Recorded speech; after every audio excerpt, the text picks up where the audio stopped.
সুপ্রিয় দর্শক মণ্ডলী, আসসালামু আলাইকুম। আপনারা এবার একটা খুব আতঙ্কজনক একটা কথা শুনবেন। আমরা বর্তমানে কোথায় অবস্থান করছি আপনারা কি জানেন? আমি জানি না আপনারা জানেন কি না। আমি বর্তমানে অবস্থান করছি ইন্ডিয়ায়। আমি ইন্ডিয়া আছি, আমার সাথে আছে সাগর, তারপরে আছেন এই যে রহমান ভাই। আমরা ইন্ডিয়া পৌঁছে গেছি, আমরা বর্ডার ক্রস করে ফেলেছি। আপনাদেরকে আমরা বর্তমানে আছি, হ্যাঁ এই দিতে পারি। আমরা বর্তমানে আছি মধুটিলা না বঙ্গটিলা, সরি।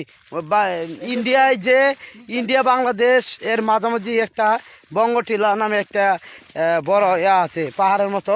আমরা ওখানে আসছি, হ্যাঁ নিজ দিয়া আমরা ওখানে আসছি। আমরা ইন্ডিয়া দেখবো ওখান থেকে। আমরা আসলে ইন্ডিয়া বর্ডারের ভিতরে ঢুকতে পারতেছি না সমস্যার কারণে। আপনারা জানেনই তো বর্তমান অবস্থা খুব খারাপ। তো আমরা এখানে আসছি, আর দেখেন আপনারা, এই যে দেখেন